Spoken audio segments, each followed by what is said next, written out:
Hey everyone, and welcome to Medicae's Orders. Trust us, we're doctors. Just not that kind of doctors. I'm your host, Seth, the intellectual. And as always, I'm joined by Francois and Nathan. How you guys doing? I'm amazed that Smart Seth is joining us today. The glasses make me smart. Yes, you said it, not me. Yeah. I'm doing great. I'm a little tired, but it's been warm, finally. Looks like we're finally over winter. I went for a run outside today in a t-shirt. It felt great. I think by saying that, legally, it has to snow within the next week. It probably will in like 10 days, yeah. Okay. The semester is over, all over but the grading. I do have a pile of grading to do, but I do not have to And the step foot on crying. campus. And the crying. I will try not to cry. I cannot promise that there was never any crying involved in grading, but it's pretty rare. No one's paper was so excellent it brought you to tears. No, that's actually never happened. Fair. Nathan, how have you been doing? I've been good. I was at a conference last week, so I was in the lovely city of Charlotte, North Carolina, where the weather was 20 degrees warmer than it is here in Chicago, which was nice. That's what the South does. And then, but it wasn't humid, so that was convenient. I don't know. Charlotte was perfectly okay as a city goes. I was in a hotel. Yeah, I don't know. There's nothing really remarkable about the city. I'm sorry to man. There's going to be some really mad South Carolinians. Yeah, but it was like fine. I was at a hotel across from the NASCAR Hall of Fame. Did you go visit the NASCAR Hall of Fame? I did not. It was like $50, and I didn't really feel like missed opportunity. You're only going to go there once in your life. True, you're not wrong. It probably is the only time I'm going to go there. The food there was fine, but I spent 90% of my time inside of a hotel, or inside of a convention center. Yeah, so it's like you went to a Warhammer event. Yeah, it is. It's not that different from going. That was my experience at WCW. Both time I went. Are you trying to tell me there are no there aren't any history conferences that you go to, Francois? You don't go to a history symposium? Not in a long time, actually. But the favorite one I ever been to isn't a history conference just Dublin. like the news? No. You just turn on the news and you get to find out what's deeply damaged Francois. What was the last conference you went to, Francois? Probably that one in Dublin, because I don't do research anymore. I teach full time. I don't really engage with the research side of the historian's craft, but that one in Dublin was a good time. I did manage to go visit the very old prison and the Guinness factory, which was great. Oh, that's cool. How does one do research as a historian? Is it not just like finding other historians' notes about something? All right, let me tell you one of the many history stories of the day. All right, so for my dissertation, I had to go do research in 2 presidential libraries. I'm going to keep it American focused for you, Seth, so you can follow along.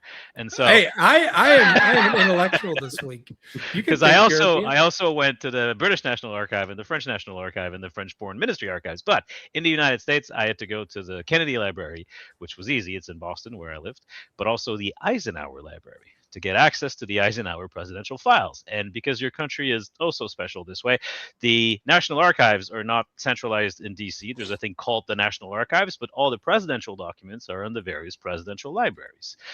And they all get to build them wherever I think one's going to be on the moon or in Miami. Well, yeah, something like that. And the Eisenhower one is in Abilene, Kansas, where Eisenhower grew up, not to be confused with Abilene, Texas, where he also lived, confusingly enough. To get to Abilene, Kansas, the fastest way is you fly to Kansas City, rent a car, and go there. Then you go into the library, and the archivists there. I feel like that's how you get to most places. Just to be clear, Francois. Sorry, you get in a car and you drive for 3 hours. That's what I missed. Yeah, I was like 3 hours. Fly to a place and get into a car is the fastest way to get there. It's this tiny little town. I stayed there in a motel that had not changed since the 50s. When the tornado warnings would come up on the TV at night, I reassured myself by looking at the walls and going, "This thing has been standing for 70 years. Clearly, I'm safe in here." And then I'd go to the library, and then the archivists, they would bring you the material. So you have something like, I don't know, the presidential office file, which is the documents that go on the desk of the president on any given day. They get archived and put in these gray boxes, archival boxes. You request the box for the day that you want, they bring it to you. and you look at the documents, and then you get to find little gems like a presidential memo that addressed the idea of using intercontinental ballistic missiles to deliver the mail. That's my favorite. I do love that. That's a great one. That's one of my favorite documents that I found. I also found one in the French Foreign Ministry from the Canadian government. It was a pamphlet that said how you could visit France without being mistaken for an American. One of the pieces of advice that they gave in that pamphlet was to not over-patronize hot dog stands. I have pictures of that pamphlet. I will send it to you, Nathan. So I do enjoy, and I'll send it to Seth too, just to hurt him. I do enjoy some bits of military history, but my favorite, I think, was the Cold War era decision that what if we made nuclear landmines that were powered by chickens? Actually, I've heard about that one. Yes. Smart. I like it. Yeah. I was like, you know what? No, it was basically like, when the chicken dies, the nuclear landmine cools off and then it detonates or something like that. Basically, the chicken's a weird timer, is what it is, because we couldn't figure out timers apparently. But chicken-based timers. What came first, the chicken or the egg timer? No, I'm not gratifying that with a response. Damn it. Anyway, somehow we ended up in Abilene, Kansas. Let's get back on track. Seth, how are you doing, Seth? I'm pretty good. I have a lot of painting to do because I committed to a towel list for this weekend, hence the intellectual, that had a lot of models that weren't painted. Uh-huh. And I got them to like 3 color, just like base coated. That's like 4 colors for my scheme for like an RTT on Saturday. And I could have stopped there, but I went, I've got until Friday morning. I could definitely get all the washing and the line highlighting done on a Storm Surge and the Twin Lance and a couple of Pathfinders and all these weapons and 2 Piranhas. So I've been doing a lot of painting. And then somewhere along the line, I also thought it'd be really cool if I ordered clear red resin and printed like shield effects for some of the guys. So for no reason at all, I could have been done on Saturday and just been like good enough. But here I am just like deciding, what if I don't get to sleep tonight? Yeah. When's your event? This weekend? Friday. Starts Friday morning. Yeah. All right. But Godspeed. Yeah. I have almost all the line highlighting done. I have just the 2 Twin Lance and the Storm Surge to finish cleaning up the line highlights on tonight. And then I'll be okay. Question mark. There you go. I like the question mark. Yeah. I'm not convinced, but we'll try. It'll be fine, Seth. You'll be fine. But yeah, I'm an intellectual now. I'm running through Tides in a Storm Surge. Then you took that to a RTT this weekend, didn't you? I did. I went to an RTT with it and I shot things and they died. Yes, well, when you have a damage 12 gun, sometimes the thing that the damage 12 gun is shooting at does die, yes. Every now and then. About half the time when they fail their invuln saves. Anyway, so yeah, been doing that. And then, works fine. I finished the 5th book of Dungeon Crawler, Carl. Nice. Because, it was the 6th floor, and then it skips to the 8th. So you'll be caught up by the time the next book comes out next month. I'm just chugging along, man. I'm really loving the voice actress for Samantha. The doll. Because it's just like sassy, like Eastern European / like Russian accent. That tracks actually, yes. Yeah, it works really well. It's a lot of fun.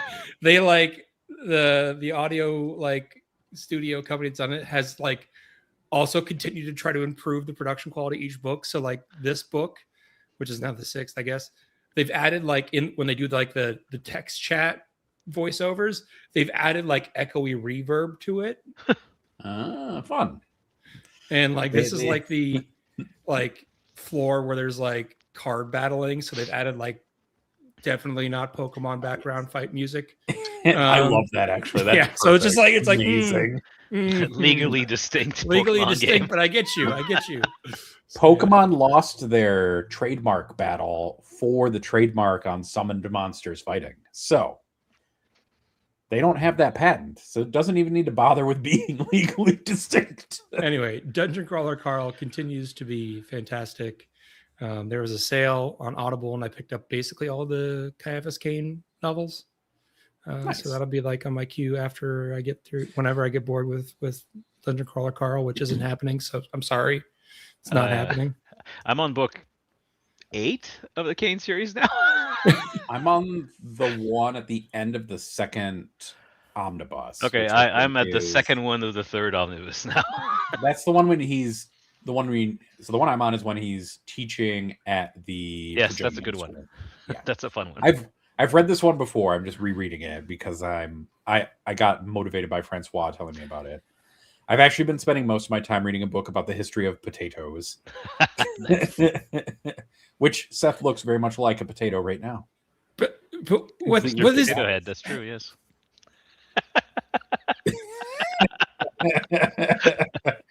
Just, I want you to mentally think of all my opponents this weekend that I'll have to look at this face with the mustache on top of the mustache that I have purchased eyelash glue for, so I don't have to tear my skin off. I'm very proud of you. That is, I believe, psychological warfare that you're waging on your opponents. Yeah. And then I'm gonna have big robots with shotguns.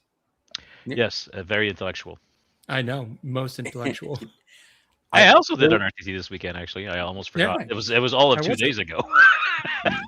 It's so long ago. But because nothing matters in the twilight of the edition, I decided that I wasn't even going to try anymore and just go back to the army that I've had the most fun in 10th edition with, even though it is arguably and demonstrably terrible right now, looking at its win rate on the data you posted today, Nathan. And I took Emperor's Children, which is still super fun, super fast. You get to do what you want, where you want, when you want, which is pretty good in Warhammer. And it has some issues with some matchups, but I thankfully played into Votan, Black Templars, and Sisters of Battle, which were all something I could deal with. And then I just charged everything all the time and killed it, and it was super fun. Round 3 against the Sisters of Battle, I looked down at the board, looked up at my opponent, and went, I waged 3 coterie points, and all 3 Lord Exaltants made their charge turn 1. That's I was at 7 coterie buffs by bottom of 2. Well, top of 3 technically, but I had killed 7 things. Yeah, that was fun.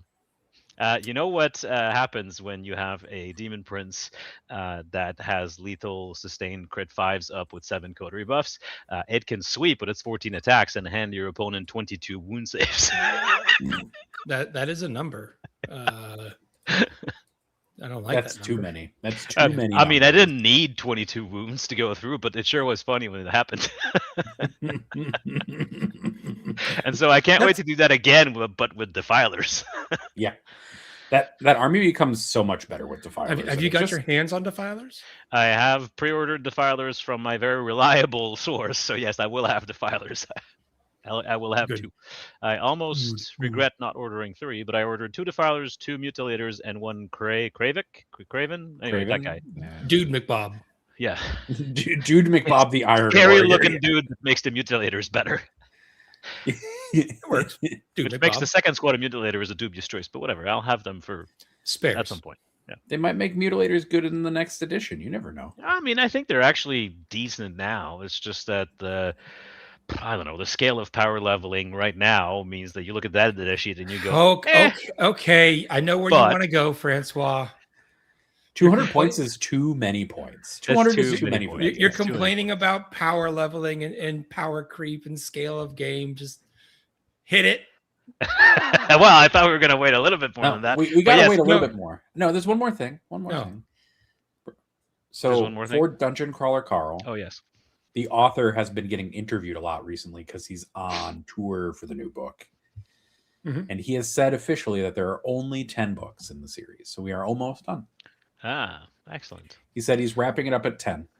And I also saw that Seth MacFarlane's production company wants to do a live, not even animated show with that. Peacock has the rights to it, I think it was. I don't understand how that could ever be filmed in any way that made sense, and that the content would definitely have to be changed. Come on, there's stuff in those books that they're not for.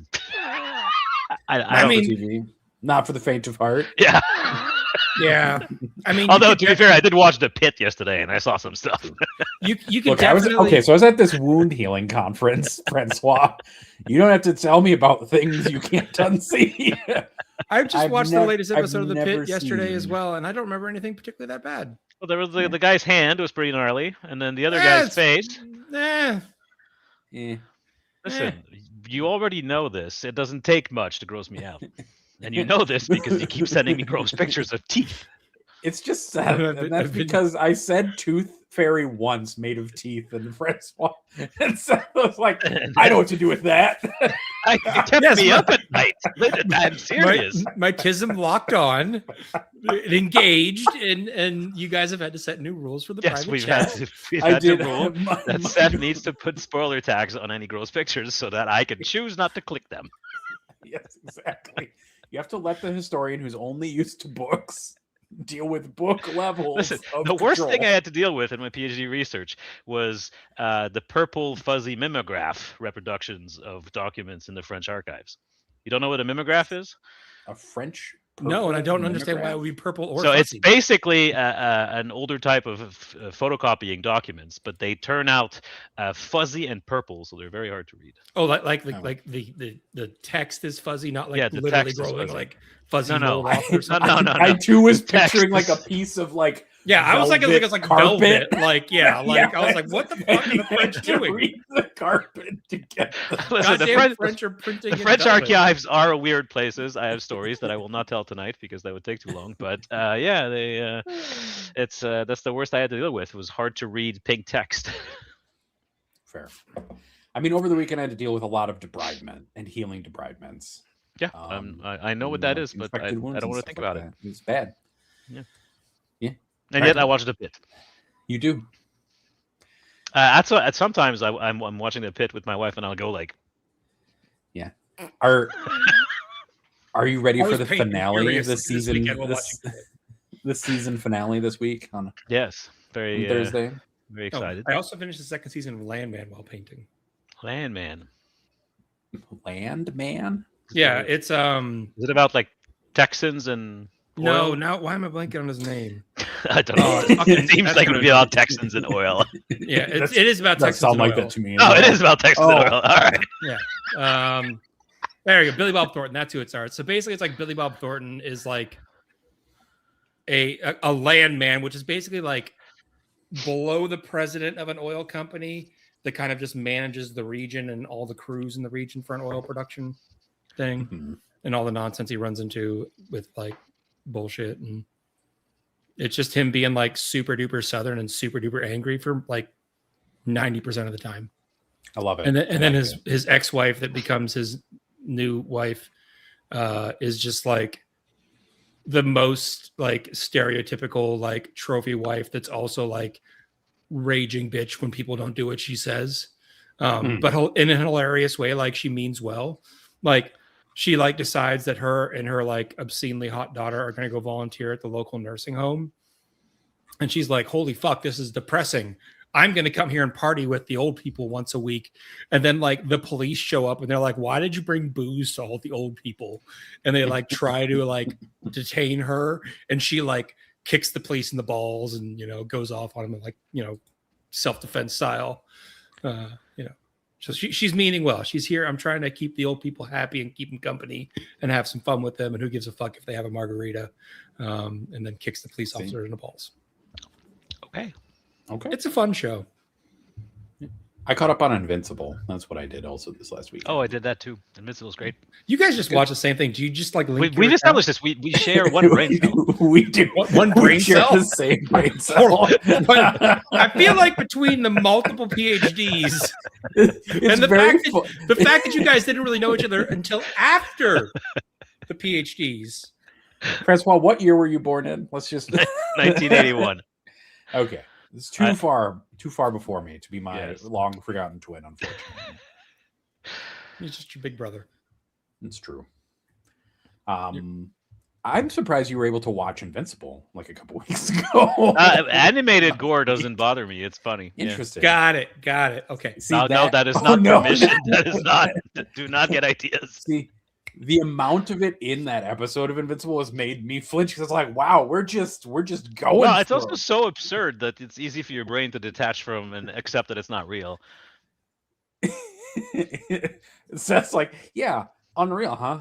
Too much. Yes. Yes, way too much. Yes. I mean, if they can do a show like Invincible, they can do Dungeon Crawler Carl. Yes, if it was animated, 100%. Animated. It's the live action aspect. Look. I think Seth MacFarlane's going to roll his plans back when he starts trying to like storyboard. Well, shit. if anyone can do it, it probably is Seth MacFarlane. But true. The problem is, anytime they try to adapt something as long of a story as Dungeon Crawler Carl, it's going to be a problem. Yeah, you would need 10 seasons, basically. Yeah, and then it's like, okay, well, no. Sorry, this is like one of my strange nerd hobbies is like I like the stories around the behind the scenes production stuff of movies and TV. And it's like there's no production company anywhere that's going to sign off on a 10-season contract from the start. They're going to give you like 1 or 2 and see if the ratings are there. So then what that turns every writer into is like, holy shit, if this story has a slow start, I got to like cram a bunch of books into the beginning to try to like get to the exciting bits so everyone's locked in. And then the problem is they burn through so much shit that then they run out of material, aka the Game of Thrones. See, I was going to say HBO was probably the one company I would trust to actually do this because they throw enough money at a pit that they have enough production value that they can do it. And they've proven that they can do some stuff like that. They're not always good at the ending part of it, but that's on the writers at the end of the day instead of on the showrunners at the end of the day more than anything else. Like, I know people don't want to hear that, but I'm like, you should just wait until the book series is done. So you know, like, this is the whole story. Then you can sit down and figure out if you want to adapt it. That's the problem they ran into Game of Thrones. They assumed that George R.R. Martin would get to the end. There's like multiple anime that are like, the manga is really popular. We're going to turn it into an anime. And then they quickly like catch up and they're like, fuck shit. What do we do? Make up our own story. We're not good at that. And then it ends. That's why we stole somebody else's story. Yeah.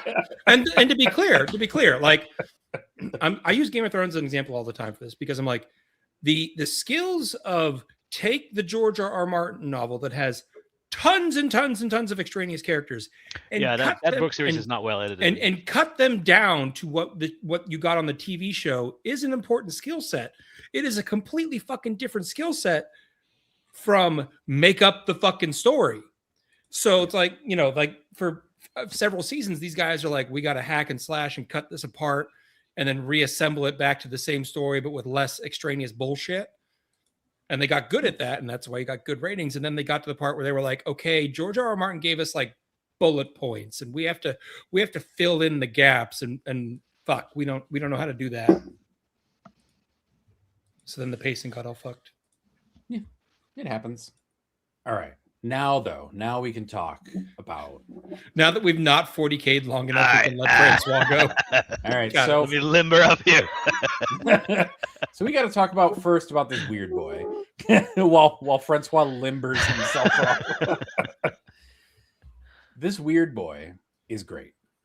Like, Seth, even you must like. I love the new weird boy.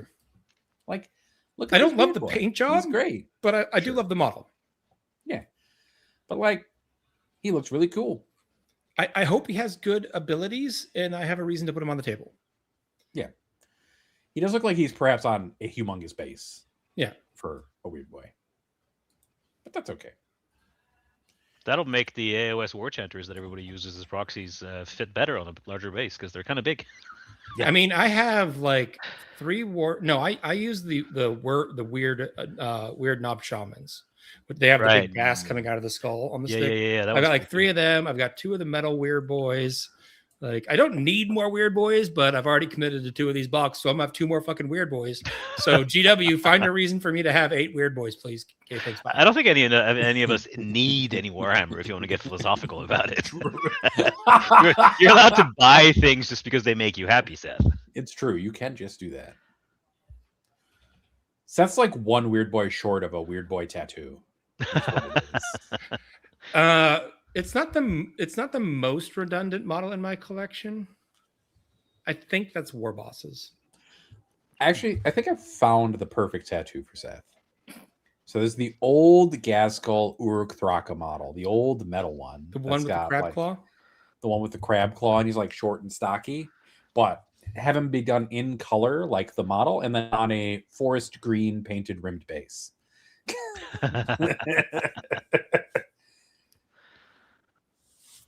Every time I see... I don't have a tattoo. That's not been an impulse I've had.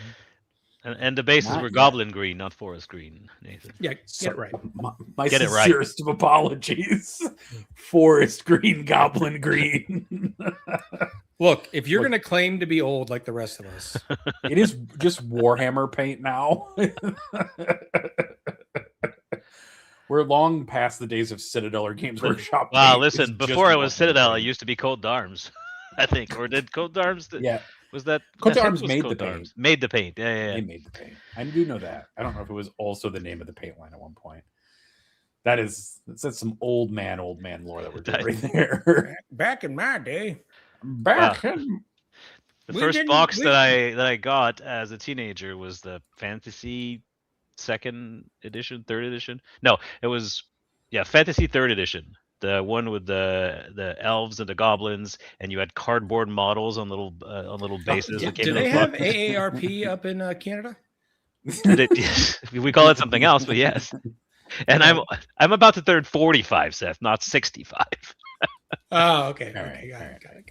And we did promise to raise Francois' blood pressure today, so he felt alive. Yeah. So we're going to talk about Yarrick. Standing here on the left. I have my blood pressure cuff on my desk right here. We can do it before and after. Nathan poked the bear in the pre-show and we had to stop him. You're wasting the content. You were wasting my good rant. Here are the last 5 orcs in existence after you killed all the other ones. After the orc unit was overwatched and then shot again in its movement phase? Yes. So here's Commissar Yarrick, the man, the myth, the legend. I'm just gonna with old Baeli. Yes, this is the recent models that GW has released just have too many rules, is what I'm going to say. Well, sometimes they're a Tyranid Prime and they don't. Yeah, that's true. The characters released so far have all had too many rules except for the Tyranid Prime. Well, and that Votan guy, he's not great. The one killing orcs. Why are all the characters want to kill orcs? Maybe it's just because orcs are everywhere, Seth. Maybe it's because you abandoned them, Seth. I went to where there was more DACA. Are orcs still canonically fungus, or did they get rid of that? Yeah, they're still. They've like been like it's a theory, and there's they've been dancing around it. I see. You know, good old unreliable narrator. They basically were like, we don't know. One theory is fungus. One theory is that they're like sort of just demons. So like when there's one, then there's more, and they don't fucking understand it. All right, but you're like, okay, but how did you get the first one? They're like, I don't fucking know, man. This guy has 3 rules, but it's really one rule that is 3 rules and then 2 other rules. Well, and it's more than that because he also has the Will of Iron rule. He has because he's also got one of those 2 becomes 3, and one of those 3 becomes 3. Let's bullet point this. Will of Iron, dude stands back up on a 2. Yeah, because why not? With 3 wounds left. What's the other one? Then he gets I pick an aura. What is it called? Counter strategist is Hades like Hive is the name of Heroes of Hades Hive. And then he gets to pick one of 3 things. One you're never going to see, which is reroll battle shocks and leadership checks. Cool. Moving on. That's the only one he should have because that's what commissars do.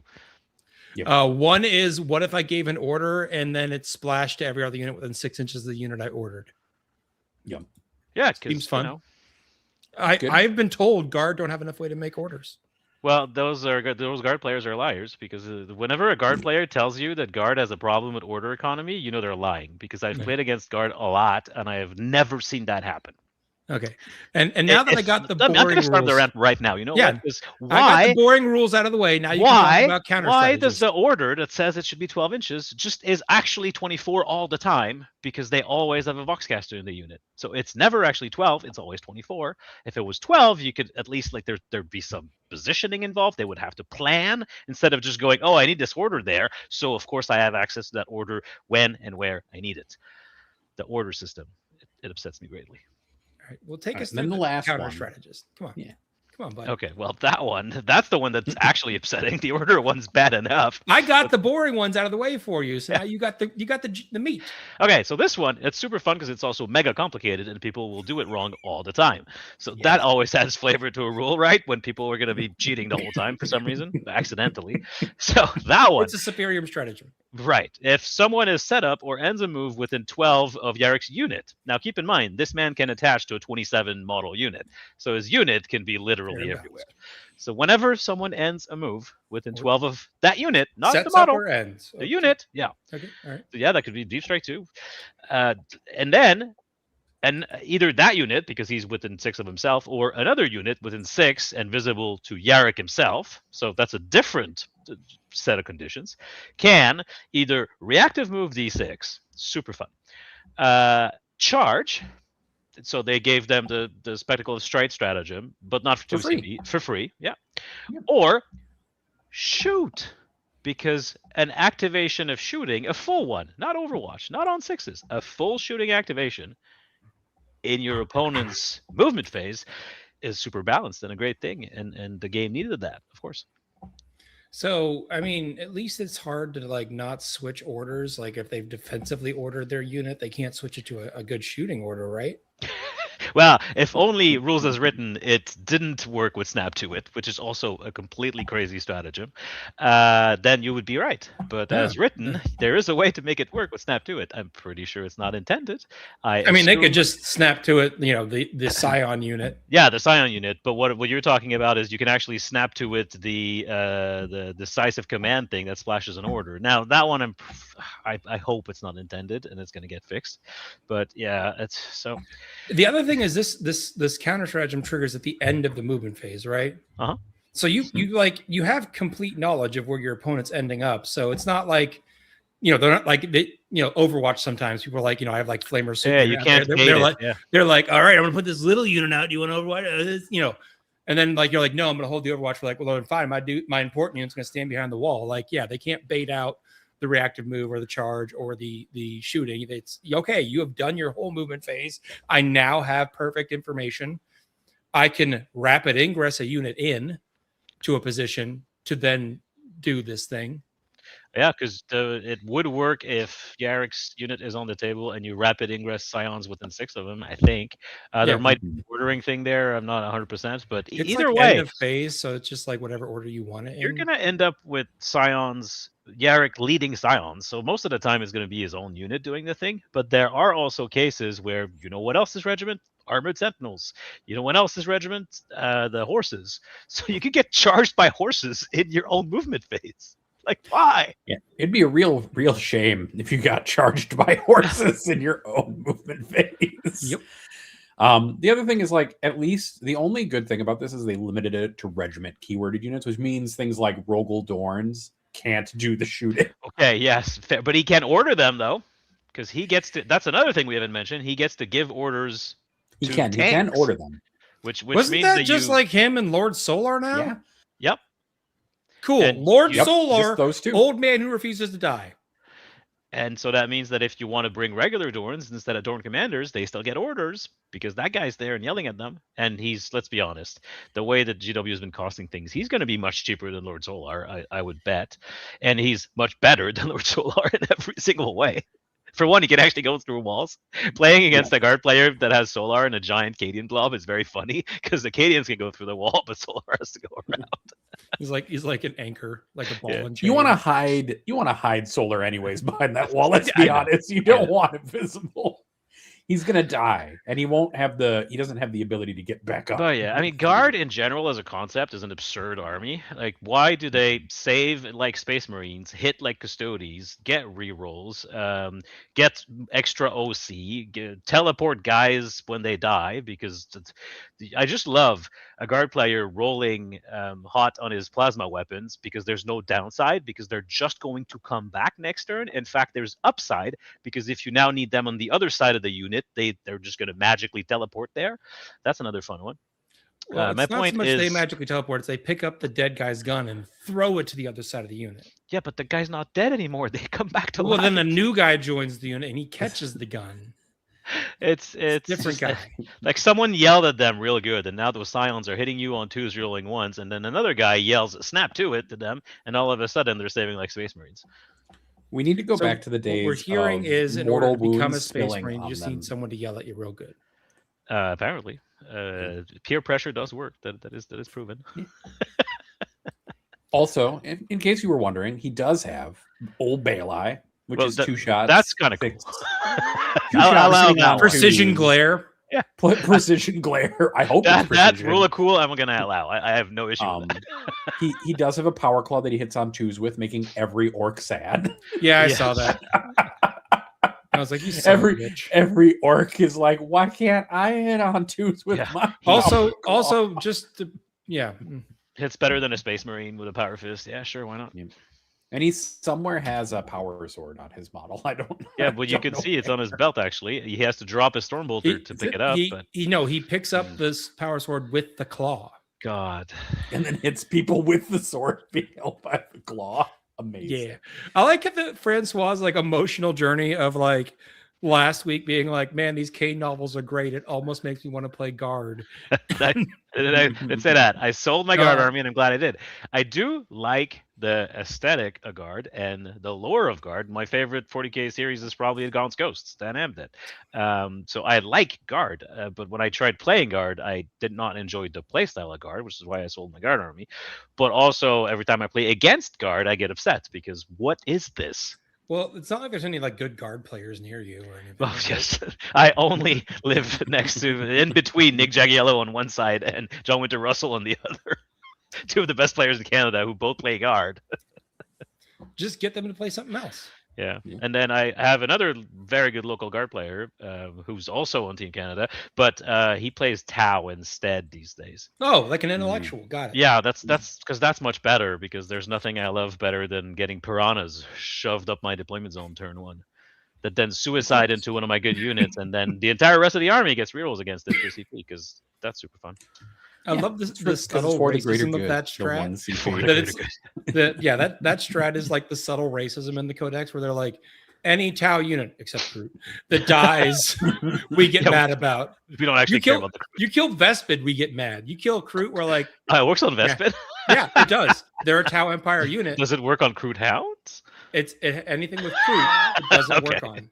But Vespid, it does. So it's like very much like, yeah, those guys over there, they're definitely less equal than the rest of us. The greater good is bullshit. To be fair, that's like 99% of the undertone of that whole book. Oh yeah, no, seriously, it is. But it just, I like that they like weave that into that strat. They were like, yeah, those guys don't matter. The rest of our guys we care about. Yeah, of course. I mean, they gave Vespid armor. They didn't do that to Groot. They gave Vespid guns. They didn't do that to Groot. They were like, you guys, just stay over there. Stand in front. It's fine. Don't worry about it. Sure, you're our longest standing allies, Groot, but that doesn't mean we like you. Although the Groot character that shows up in the Kane books was interesting. In the very first one, in fact, I think. There's a Groot Chaper, Punter, whatever. Yeah. Mm-hmm. Good character. Yeah, no, Groot are interesting characters. Like, they're an interesting species. Groot are much more interesting than Tau, actually. But yeah, in game, they're just like, Agreed. stand over there. Just don't. Nope, stay over there. Stay over there. Okay, they're dead. Cool. Send in the rest of the army. My favorite piece of lore is still that the Tau got so mad at their human converts because they believed so hard in the greater good that they made a warp entity that represented it. And they got real upset. They were like, what the fuck is this? because the Tau don't have any warp presence, basically. So when they believe in the greater good, nothing happens. But when their human Guevasa, whatever, converts believe in the greater good, that makes a demon. That's funny. Did not know that. They get real upset. And that doesn't work out for them very well. No, that's where the cleansing occurs, where they're like, we need to have less of these auxiliaries around. Yes, that is why I think whatever the most recent sphere of expansion is doesn't have any auxiliaries in it. I actually know a lot of the Tau lore because it is just hilarious to me. So yeah, they like reverse engineered like warp drives, not really knowing how they worked. So they didn't have Geller fields on their ships, and they're like, fourth sphere expansion, go into the warp, and it disappeared. And then they were like, fifth sphere expansion, go. Eventually, and then they get like a little drone that flies back from the fourth sphere, like, we're alive, and they're like, oh shit, they lived, cool. And so then they go like find them and talk to them, and basically like they teleported into the warp, and immediately like all of the Kroot and Vespid and human auxiliaries get possessed by demons, and the Tau have to slaughter them. So now every like Tau force from the fourth sphere expansion, when they get teamed up with any other like Tau force, just go and kill that other Tau forces as like non-Tau auxiliaries, because they're like, we don't fucking trust this shit. These are also the people who tried to negotiate with Tyranids at more than one time. Yeah, more than once. And they tried to negotiate with Drukhari. They made a deal with the Drukhari once. They're like, please save us. And the Drukhari were like, okay. And so they took a whole batch of their people, and they're like, why do all their grotesque look so familiar? Don't worry about it. And then they got upset. It was actually funny when the Drukhari took the whole planet, and they were like, okay. When that group of Tau got lost, they were stuck in the webway getting chased by Death Guard. And then who shows up to lead them out but Tzeentch? Why not? Tzeentch leads them out, and you're like, what? Why? It's like, what would be funny right now if I just messed with Nurgle and led the Tau out? That would be great. So yeah, fun times. Random Tau bullshit. Hey, speaking of Tau, there's another fun bit of news that happened today that got overshadowed by all the rage around Yarrick. The Warhammer Classics video game. Oh yes, the Fire Warrior video game. Fire Warrior is one of them. There's actually 7, I believe, 8 that got released today. Well, Fire Warrior is what I care about. I have played all of them except Fire Warrior. So I was looking at the roster. They're the Blast from the Past. I would not want to play Shadow of the Worn Rat again because those graphics belong in my nostalgic memory and not on my computer screen because they are very dated. I'm going to share this article. Yes, it's really great. So I'll describe each game as we go because I've played them all. Shadow of the Worn Rat is the oldest of the lot, I believe. It was sort of a proto Total War Warhammer that it looks like it. Was very clunky to use, and there was a button that was basically a flexing arm that you could mash during the combat to inspire your guys. I'm pretty sure it didn't actually do anything, but it gave you the illusion that you were active in the combat by just mashing the button.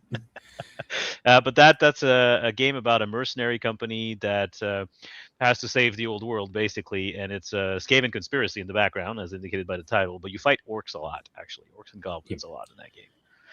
Chaos Gate. I played this game. Yeah, I played the hell out of that. I played it multiple times. Once you knew where the secret stash of Terminator armor was, that game became a lot easier. Because it was like tucked into a building in a corner of a map. But once you get your hands on Terminator armor, it gets a lot easier. And they actually have a recent sort of, not remake, but sequel to this, semi-recent couple of years ago with Grey Knights. It's Chaos Gates, but you're playing with Grey Knights. Squad-based sort of XCOM type game. Yeah. That also probably is better off living in my memory. The one that I kind of want to try again is Epic 40K Final Liberation. I remember that fondly, and because it's epic, this one because it's epic scale, it won't assault my senses as much, I think. And you get to play with fun units that you otherwise never see, like Leviathans. There was a Leviathan in the picture there, the Space Marine with a blue one. Anyway, those are pretty silly.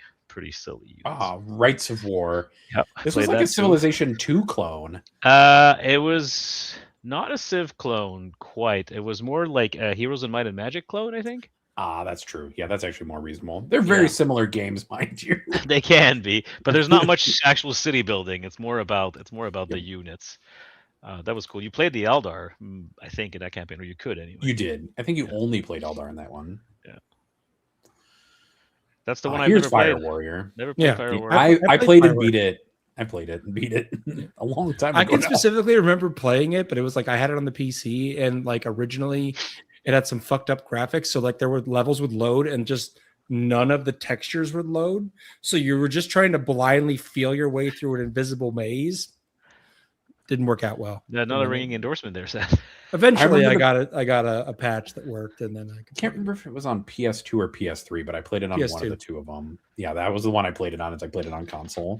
Yeah. I actually might have. Do I still have these here? Let me dig under my desk. I remember Mark of Chaos. Mark of Chaos was another Total War kind of clone with the real-time combat and stuff like that. No, so apparently the only video game that I kept in that cupboard is the original Crisis. I don't know why I kept this, but I have Crisis. Fond memories of the original Crisis. No, I don't know why I kept that. No, I thought I had the original Shadow of the Orange Rat CD somewhere. This is core to the Francois Genesis story. I will say, over the weekend at the conference, I did have to relate how we used to get demos for games to our graduate student. Do you remember the CDs attached to gaming magazines? That's what I was PC doing. Gamer? Me and my PI were talking about it, and she was like, "You got what with your magazines?" And I was like, "Oh, you'd get a CD-ROM." She was like, "You got a what?" She was like, "I was like, yeah, it's a CD full of demo games." She's like, "No, absolutely not." I remember. Like, yeah, and they were like timered and stuff like that. And you could learn how to crack them, so you got infinite time on your demos and things. Yep, it was fun. We're going down memory lane. One of my favorite games when I first got a computer in the 90s was Operation Overlord, and you flew planes over the D-Day landing. But to install that game on my computer, it came on something like 12 diskettes. You had to keep swapping during the install program. There was a game when I was growing up called Populous. So I don't know if people remember this game. You were basically like a god, essentially. It was what it was. And it came, in order to prevent piracy, you had to open up a decoding thing and put in the correct code for Populous in order to tell it that you weren't trying to pirate it. Also, Art of War 40 games decided to watch us today. Apparently. Oh, and yes, Crisis used to be used in benchmark PCs. Maybe that's why it's still in All right, now I need to know, what is the first like video game you remember playing? Civilization 1 was mine. My dad had an IBM XT desktop computer in the 80s. You can look it up. It looks exactly like you imagine. It was the fancy one because it was a black screen with orange text on it. And we had the big floppies, not the diskettes, the big ones, the 5 and 25, right? Yep. And we had an Olympics game that came on one of those, and so you could have like little animated javelin throwers and like sprinters. That's the first video game that I remember playing. Yeah, like 40 years ago now. I think not quite. My mother brought home like an Apple I PC from work, and I think the first game I remember playing on it was Math Blaster. Oh, I remember my dad making us play a game called Tap Touch, where you would have a little lobster try and catch you to teach you how to type. Educational game. That's why Logo. I can touch type very fast now. They did the same thing with the one with the turtle, where it was like basic programming skills. They were like, "We're going to teach you how to make your little turtle do simple things with programming. It's fine." Sinful things? Yeah, like move forwards. Said simple, Seth. No. No, he said sinful in my mind. Maybe sinful things. I don't know. Matt Dinneman probably made him do sinful things. Or Math Blasters was a common one. I think the first game that I purposefully played, though, as a game in a non-educational setting was Civilization 1. That was because I saw my dad playing it and I wanted to play it. In the ye olden days of like 1991. I think the first Civ game I played was Civ 3. A much better one. Civilization 2, I think, is the best one. But I have some major rose-tinted glasses about that. I've still not bought the most recent one. It is on my Steam wish list, but I've heard it's not great, so I'm waiting for a deep deep sale before I try it. It's very different. Yeah, I bought it when it came out. It's just very different. It's very different. It's a good game. I have enjoyed it quite a bit, like the few times that I've played it. It's just very much not a classic Civilization game. Yeah. Like, I'm waiting for them just to patch it back to a classic version. Yeah. I really liked Alpha Centauri when it came out. Ooh, I remember that. Yeah, that was a lot of fun. because you could customize all your units to have like different weapons and things like that, so they could get very cool stuff going for them.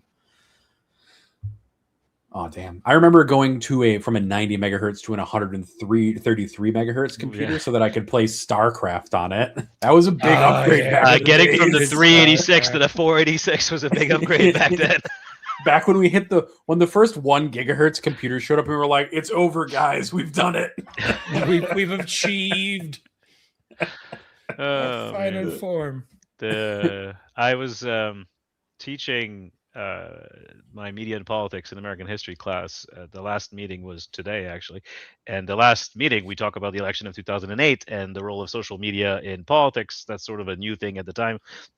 And then I did the math and realized that in 2008, when Barack Obama was elected, my students were 4.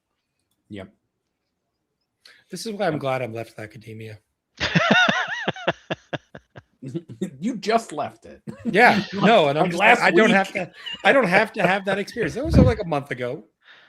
Well, that experience is going to keep getting more traumatizing as I age, and the students remain the same age. I don't have to. I don't have to do that. Yep. I don't have to be hurt anymore. Although I did tell them that I had one of the earliest Facebook accounts. I'm not sure they were impressed by that, but I mean, that's why my Gmail account is just my first letter, last name @gmail.com. Oh, I have my full first name dot last name at Gmail for the same reason. And it's almost 100% because I was there when Gmail was a beta that you had to be invited to by other people. We were fighting over those invites back then as well. It was a big deal.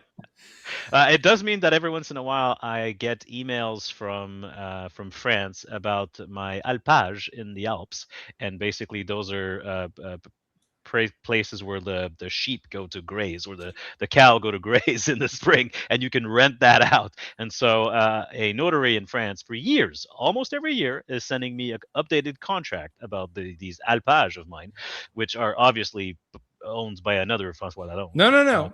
You and every year I answer, I'm a good citizen, and I go, "You have the wrong person. This is not me."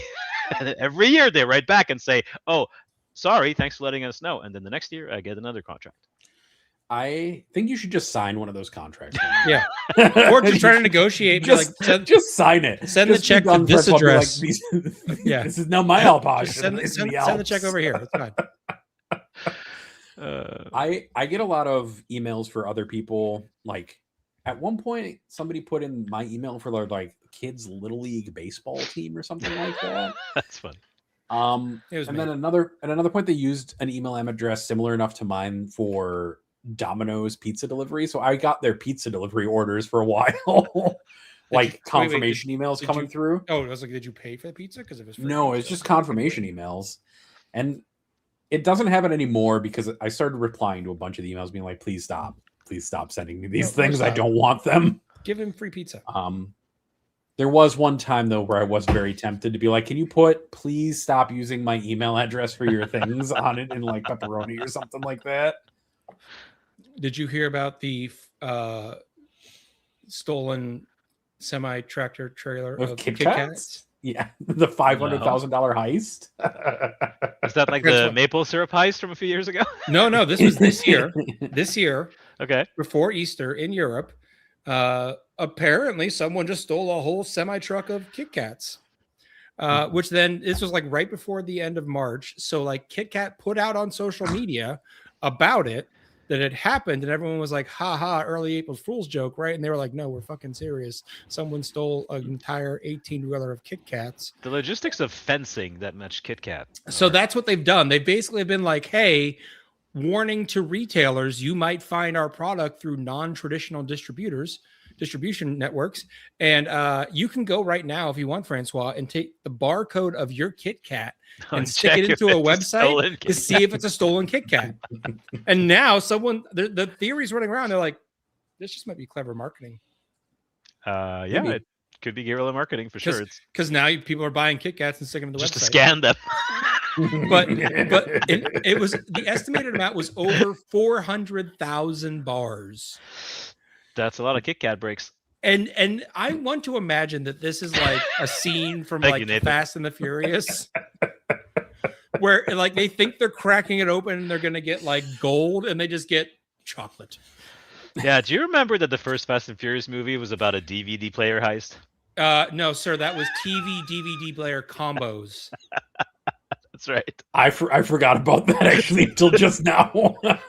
Yeah. I mean, that's like the same thing in. And then the last one, they sent a submarine to space or something. Yeah. Probably. The old Teenage Mutant Ninja Turtles movie, like the Foot was stealing VCR shipments and things like that, like electronics. And that was the big heists of electronics that the Foot was doing. Yeah. We're old is really what this whole last 20 minutes has been about. Today's show should have been Retirement House for an edition. Look, what did we That's even going to be name next show. The Glue Factory is the next show. 10th edition being sent to the Glue Factory. That's a little too on the nose for my profession, sir, but all right. Yeah, what's I mean, your that's the stance point. on cat teeth on models? Because we've had this conversation in the Discord today. Sorry, what? By the way, this is what your Patreon dollars buy you. It's access to a Discord where Yeah, we're gonna do the plugs real quick. Yeah, there's a semi. Is it a cat chewing on a model or the modeling? No, of the teeth? model is adorned with cat teeth, and I'm not going to tell you the answer, but does it make it better or worse if the cat is alive? Cat teeth, as in teeth, or Yes. teeth Yeah, as in teeth. nipple? teeth, as in chompers, as in the things they bite you with. Now, I it mean, was they're also for going more for, like- context. I believe it was a Space Wolf Dreadnought. For more context, the cat needed to have the teeth removed, regardless. No, I told him I wasn't going to tell him if the cat was alive or dead. But yes, it's a live Oh, it's cat. real fucking cat teeth? Yeah. Yes. Out. I was like, for a minute, I was like, what if this is like some weird, like chaos possessed, like, because I've seen like corrupted guards that are like modeled with, like I've spines and yes. shit. I wish I had not seen the cat Achan girls, but I have. Someone tagged me in this in the Discord. I need to go see this. I believe it's in Hot Takes, but I will tag you later. Yeah, someone tag me. I'm sure it'll happen. No, but yeah, no real teeth. Get that shit out of here. Although, if you need some teeth, Do you have a stash of animal teeth? I can get some. This reminds me of the time I was told a story about somebody using Doritos as their basing material. I saw those models. That's what this Oh, really reminds me Okay, so of. yes, so yeah, basically the player was told that he had like flyers that just had the black base. Aircraft, yeah. Yeah. And it was told that didn't count and he needed a basing material. And it was like at an event. So he was like, fucking Elmer's glue and Doritos, I guess. And it counted. Folks, flock is like, you can go outside and grab a handful of dirt, put it in your oven, bake it Go to long the enough to kill all the playground. microbes. Sand. I have a friend Make sure that, you like, bake it first religiously- to disinfect it. I have a friend that religiously hates painting, and he just like basically finger paints his Necrons to like sort of tabletop standard. And he went to an event and he paints the base, but he doesn't put anything on the base. He just paints the base, just the plastic on the base. But the base itself does have a small amount of texture, if you remember, And he goes to an event, and like forever, people have been like, "Yeah, his army looks like shit, but it's fine. It's painted, looks horrible, but it's painted." And then we went to some event, and the TO was like, "No, that's not painted. Your bases your bases don't have any textured elements on them. It doesn't count." And he's like, "But the base That is what the itself-" Battle Ready standard says on the one that's Exactly. building them. And so he didn't get pain points. So I was playing Necron, so I blew my opponent up real quick. And then I went out in between rounds and went to Walmart and bought him sand and glue. And then bought him paint to be like, all right, you can put sand and glue on, and and then you can paint. And you can either use this brown paint that is, very generic, or if you want to be offensive and maliciously comply with the TO, I have bought you pink glitter paint. Oh, I'm sure that's the one he used. For sure. And he pink glitter painted the shit course. out of all them bases. Of course. And the TO said it counted. And so now he has like finger painted nids with pink glitter bases. Yeah. Oh, and googly eyes too. We did that. The googly eyes really do set it off, though. I'm gonna be honest. See, like, if you came to me and showed me that army and were playing it, I would be like, this surely is a bit. And I would just accept it as the bit that was being done. So there you go. All right. I'm going to do plugs real quick and then we can continue with this rant because I just need to do the plugs at least at some point during this episode. We're legally required. All right. 14 people who have been watching this. I appreciate you deeply watching it. Even if it is on your second monitor, I appreciate that quite a bit as well. Because Even on your third monitor, fourth monitor, we take issue with. Yeah, fourth monitor is where we maybe have a little bit of concern, but then if you go up to fifth monitor, it's okay. Then at that point, you're multitasking so hard, we're like, damn, man. He's really, yeah, exactly. We're impressed at that point. But if you want to, you can join our Patreon at patreon.com/statcheck, where you can badger us in person and ask questions in a question thread, and like also get access to all the other content that the channel produces. I don't know, Tech Dicky. Is your check going in the mail? I don't know what it's about. Also, why is check spelled with a Q-U-E? I don't know what kind of check that is. That's a Canadian check, is what it is. I mean, I have a check. Otherwise, we're here every other week on Mondays at 7 p.m. Central Standard Time, 8 p.m. Eastern Standard Time, whatever hell o'clock it is in Australia at this time.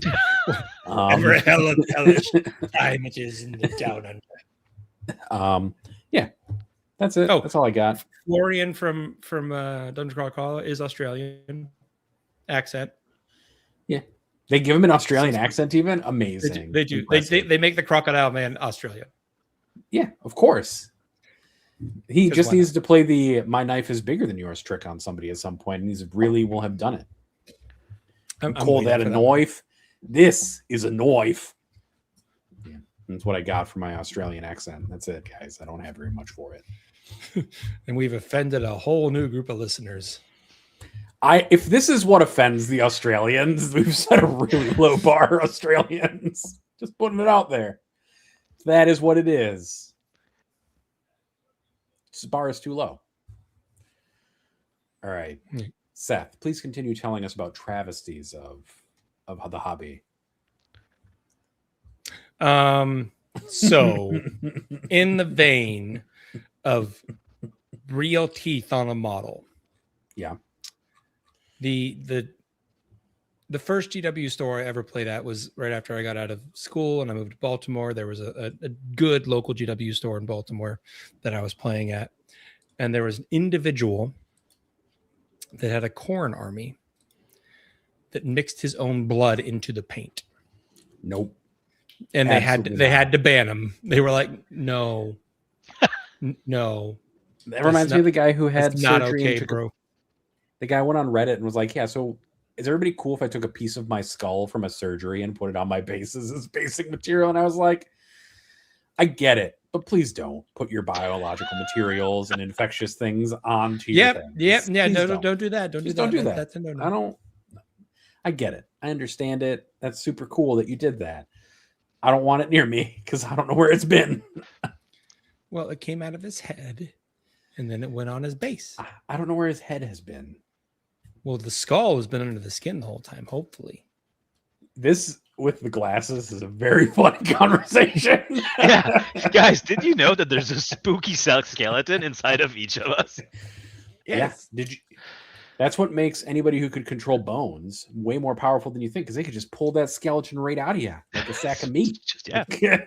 That's all you are, is you're just a skeleton moving a meat puppet. Okay, so I think I mentioned talking about this like last episode in like the backstage chat. We never got to it. I want to break down the actual biology of how do Tyranids survive in the void of space. It's topical. We just had Artemis go out to the moon and back. Yes. So, I assume that they just don't have lungs. Well, Nathan, they might not have lungs, but let's think for a minute. Biology. What did the Tyranid most resemble in terms of Earth-based biology? Lobsters. Insects. Yeah. Yeah. Crustaceans. Sure. I would go with crustaceans. And so they don't have a circulatory system in the traditional sense that you would think of in a mammal. They basically have like their exoskeleton, and then they got like meat tubes to move the exoskeleton, and the meat tubes sit in what's called hemolymph, which is just a bunch of juice. Is that why they're so delicious? Yes. Yeah, exactly. And the juice You're not wrong. is pumped. How would a Hormigon taste? There's a heart that pumps juice around, and so you could probably have some form of hemolymph that you could essentially get to not freeze in space. I don't know how, but probably. I don't know. Life finds a way, Seth. Exactly. I just assumed Seth. Exactly. I just assumed that they were full of. There's a type of fish that can survive being frozen, where its blood is full of essentially antifreeze. Yeah. Maybe their hemolymph is just full of antifreeze. So we've got that, but now we have to get over the hurdle of what do they do without oxygen?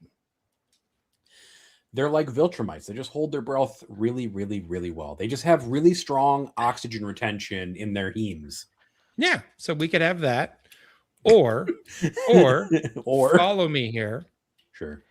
What if they found a way to generate their own oxygen? Ooh. Like a little symbiotic relationship with something? Yeah, and that would fit real into the NID biology, I think. Mm-hmm. So I think that's how they get around.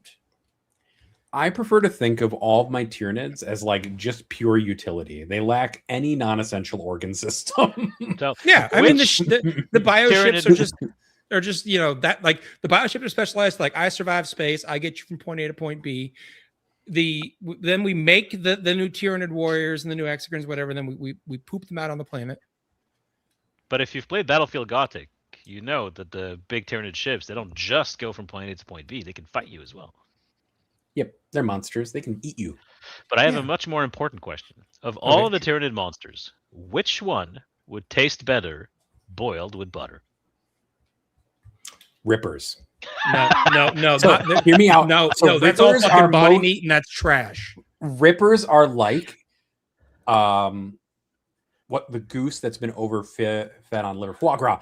So you just overfeed that ripper until its liver gets real big. And then the body meat is the worst meat on the crab.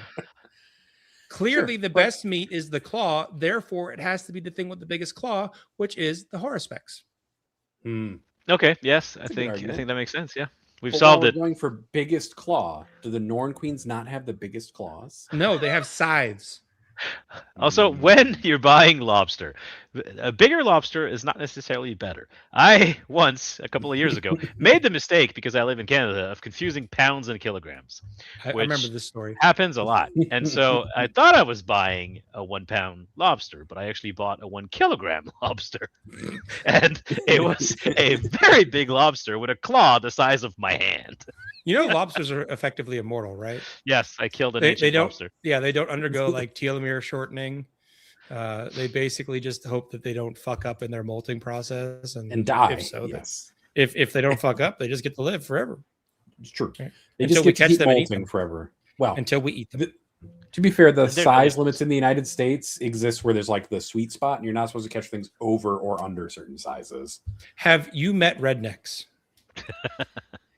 Yes, Seth. There's one Seth. On this show.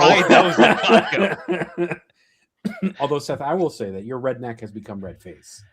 It's true. It's because I lack what you call melanin.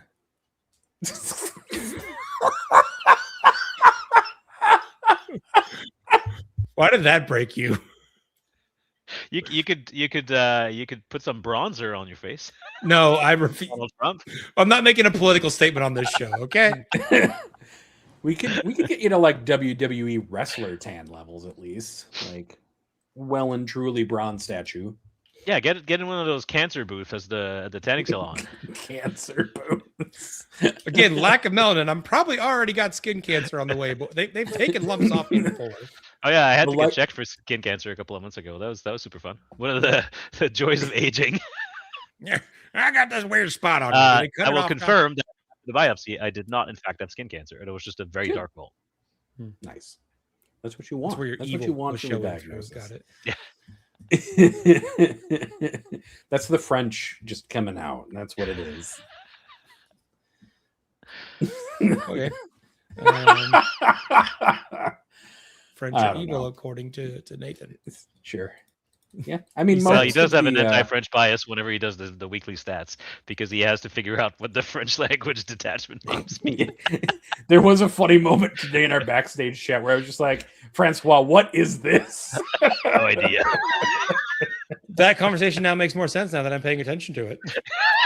You thought we were just randomly... I thought you guys were talking about leaks or something. I was like, whatever. Okay, I have a lot of painting to do. I'll figure this out later. No, when French events happen, they decide they just don't want to use, English like everybody else on the planet. So everything is in You know what? French. All the power to them, refusing to get colonized by the English language. It's going to be worse now that the new app is supposed One to... second. We need to back up a little bit. First. I was hoping.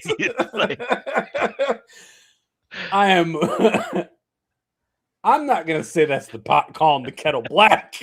No, I'm saying we need to do even more to protect our language in Canada. Oh my god! All right, Seth, it's back to you. You can have this. I can get political in the Canadian sense, right? That's not going to get us canceled. No. I just want to understand what you're talking about, but sure. Oh, I could give you a history of Quebec lesson. No, God, fuck no. Out. Good night, boys. Have a good one. No, it was just like when you're talking about like events being in different languages. Like I didn't realize until like the TO call that the GW app is only like native support is English right now, but then they're going to be adding a bunch of languages in the new edition. So sorry, Nathan. I mean, it's okay. Honestly, it does really just take me an extra 5 to 10 to 15 to 30 minutes, depending on how many events have happened over the weekend. And a lot of people who use the tournament app just do it in English and don't do it in French. So like from a French event over the weekend, I only had to fix. It's true. But before, I mean, I guess, man, that's going to be way worse. Damn it. Yes, that's what I was pointing out. So much You'll more get time like consuming. Japanese and Italian and German. Yeah, and you'd be like, well. fucking, who do I know? Google, get your ass over here. You're not wrong. At least if they use the GW format, like the detachment's always in the same place. So Fair. you just have to teach the scraper to do it correctly. And that's it. You should get GW to release a translator app for you. Just specifically for me. Yes, just one Fair. user base of one. Well, the fictional names don't always translate in any kind of logical way. So They don't. Sometimes it's hard to tell. I use enhancements a lot, is honestly what I do for most yeah. stuff. Enhancements are where it's at. Okay. But that requires thinking and deduction and wastes your time. Yeah. Also true. Speaking of wasting occasionally- time, Should we go to questions? yes. Okay. Our listeners have wasted their time by giving us Yeah, questions. we've got one question from the listeners, and then we can wrap up our show for the evening. All right. Trom asks, there's multiple villains with doctorates, Dr. Doom, Dr. Evil, Dr. Octopus, etc. If you were to become a supervillain, what would your name be and what would you do? Well, first I want to point out that it makes total sense that there's a lot of doctor villains. That's because academia drove them to madness. Yep. True. Yeah. Yeah. The process of getting your doctorate drives you to madness. I don't know what kind of villain I would be, but I would want to be the kind that has a tropical island lair with like a giant laser and a volcano. Just because I mean, I feels feel like a it's cool got to place be live. related to your field of study, though. Well, okay. I have to. What am I? A time traveling villain that goes back in history and changes things for the worse. And I then was the gonna time think, like- cops could be after me. No. I was thinking, have you read The Wheel of Time, I have not. No. Nathan? No. Okay, well, there's a character in The Wheel of Time that basically like gets all the memories of all the historical generals in the entire like span of time shoved into his head. So he's like sort like he can speak dead languages and he knows like all these facts about these dead countries, but he's also like an amazing tactician because he's like, I've seen this battle played on this field before and I know how it goes. So that could be your thing, Francois. You're like, I know how to manipulate the political systems because I've seen it happen before. That's a good one. Feels like there would be some Machinations. psychological damage coming with having the memories of a bunch of dead dudes injected into your brain. But Yeah, I mean, he's fucked up. Don't get me wrong, but Seth, how about you? related to my field, I guess I would be like Evil Birdman. you would just Is have there any flocks other- of birds is there- doing your the bidding. penguin. Yeah. Seth is Basically- the penguin. Yeah, basically. I'm Wood not as short as raptors Danny instead of DeVito, penguins. but I do like to eat fish. Maybe not raw, but I You don't bet like you. sushi? Well, yes, but not in the way Danny DeVito ate it in that film. I probably could convince some penguins to wear some dynamite. That can't be hard. You just duct tape the dynamite to the penguin. Yeah, that's what I mean. Yeah. Nathan. Look, most of the villains in these are scientists who work in labs. He's already there. Like, what do you want day from me? away. Teeth-based labs? The closest I would say is like the lizard from frickin' Spider-Man who tries to turn everybody else into lizards. No, you should have gone with Mr. Freeze. Oh, actually, there's a better one. There's an invincible villain who makes Reanimen. There you go. I would be 3D printing parts for these like super powered reanimated corpses. Basically a homunculus. There you go. It's a homunculus. That's all it is, guys. And then the three of us combine into what evil super league? The League of Only Somewhat Extraordinary Gentlemen. the League of Academia Rejects. The Symposia. Oh, yes, we can form a symposia. That's what we are. And we're bogged down villains. in too many meetings. The Symposia of villains. We get bogged down on way too many little meetings with little different clubs and little, committees that we all have to be on. Can we still have the volcano island base? That will be where the conference takes place. Yeah. Cool. Yeah, but we can't afford the lava. It's just an empty crater. It's a dormant volcano. It's actually a papier-mâché with like the baking soda. Wait, could you say that again, Francois? Just for me, I want it. Papier-mâché? Exactly. Thank you. Listen, just because you pronounce it wrong doesn't mean I have to. I wanted to hear it again. Paper mache is great. Oh no. I also think we wouldn't have any like hero rivals because we'd never get anything done. Like, we would mostly just boss around our evil interns. Yep, we'd have graduate students is what we'd have. Yeah. We'd have a bunch of graduate students and interns and things. They'd get glowing letters of recommendation and go off to good schools, and the heroes would be like, "I don't get it." Feel like some governments like, you have to stop the evil league, and the villains are like, or the superheroes are like, why? They're stuck in another meeting talking about the curriculum for their grad students. They've been debating whether Tau or cow or fish for the last year. Yeah, they're not going to do anything. They threaten to do things, but they never actually go ahead and follow through with them. They never get the funding. 10% of our medical doctors are people who graduated from their school. We just have to turn off their government funding and they'll just completely shut down. They'll be like, wait a second, guys. The NIH basically.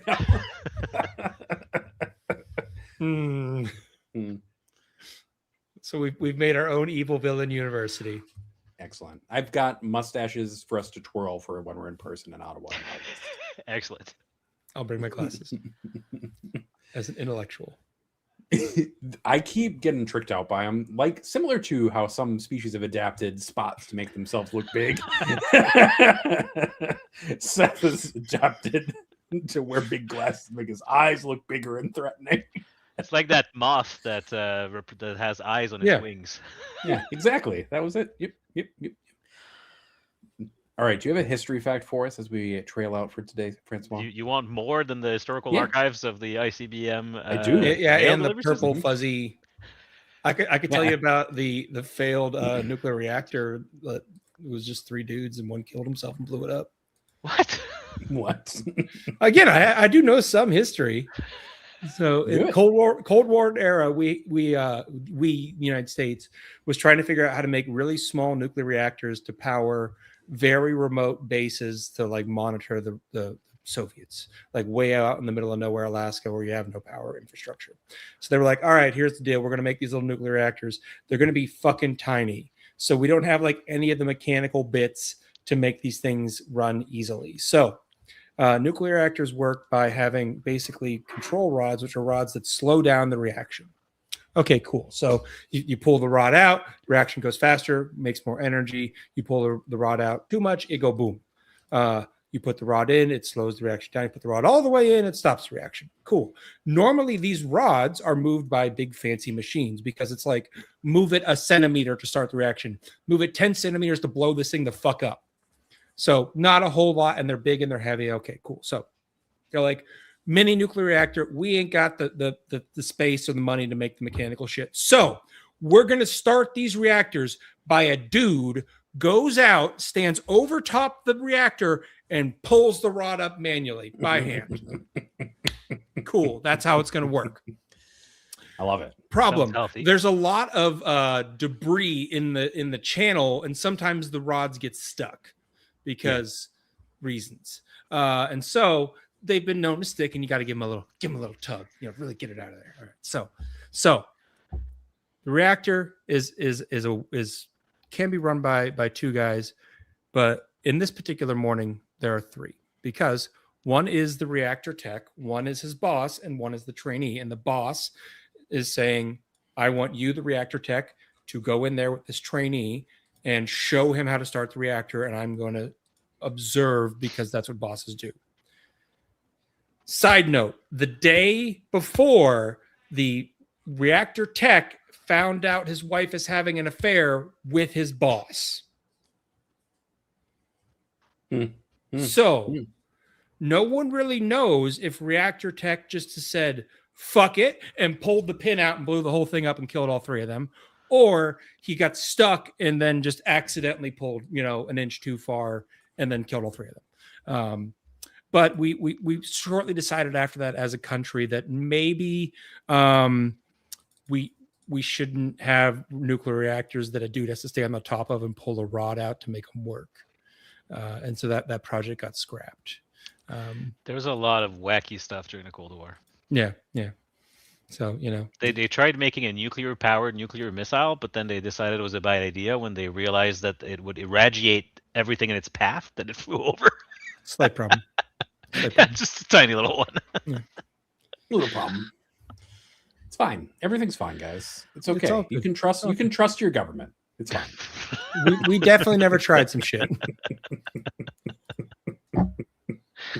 Well, at least you don't have a president who wears a tan suit anymore, because that was beyond the pale. True. The worst. I will say that in the realm of history things, so we've eradicated smallpox in the entire world at this point. Are you sure it's not going to come back next week? Because at this point, I wouldn't be. I mean, there are samples in labs. So what happened one time is somebody opened up their freezer, and in the CDC, and they opened up their freezer and they went in the back and they found live frozen smallpox samples in the back of the freezer. Oh, they were supposed to be there, but they were there. I mean, needless to say, also when the Soviet Union collapsed and it formed a bunch of little countries and stuff, a bunch of their bioweapons supply of smallpox disappeared and is unaccounted for. So some nukes, do you have to feed smallpox to keep it alive? No, you can freeze it. For how long? Forever. You can freeze those things at -80 forever. I think I have a new department for our evil university. We collect dangerous viruses and freeze them. Extinct. Well, so far we've only extincted one. See, no. See, now you're not following me, Nathan. We make diseases extinct. Oh, and then we keep them for later. But when we keep them, so that then we can then leverage the releasing of that disease. But well, it's not a disease per se, but didn't the Jimmy Carter Foundation eradicate the guinea worm? Only, I think, from the United States. Yeah. Or something like that. There's been some success, like, in eradicating diseases from the U.S. over time, although now they're coming back, so what does it fucking matter? Yeah, it's true. But the point is that we could then... our evil university could then have an entire branch that researches and cures diseases, but for evil purposes. This is and we actually have to deploy the cure because we want it out of the rest of the world so that we can then harness it for evil purposes. Yeah. Guinea worm's not eradicated anyway. It's only reduced by 99.999%. I just looked it up. It means it still happens. If you want scary diseases, invasive screwworm is on its way back up. I just remembered that Jimmy Carter was part of that. Yeah. Jimmy Carter's Look, post-presidential career was interesting. polio could come back. Polio could come back. We'll be great. We'll be fine. We'll be fine. All right. On that note, I hope everybody has a wonderful week. I think we beat this dead horse enough to send to the Clue Factory. All right. You guys have a wonderful week and an amazing weekend. Yeah. Come find me if you're at the Tennessee Elite Open in Kentucky. I have what? I don't know, man. Wait, the Tennessee Open in Kentucky. They've changed the name of the company to Tabletop Elite now because turns out when you run events outside of Tennessee and your name is Tennessee Open, people have questions. But anyway, if you're there, come find me. I've got some Medicae order swag I can give you. Yep. Thanks for somehow sticking with us through all these shenanigans. Yes. Thank you for staying with us for 90 minutes almost of whatever this was. Hopefully you're not dumber for the experience. Love you. Yep. Love you. Wow. We do love our fans. It's true. Bye. Bye.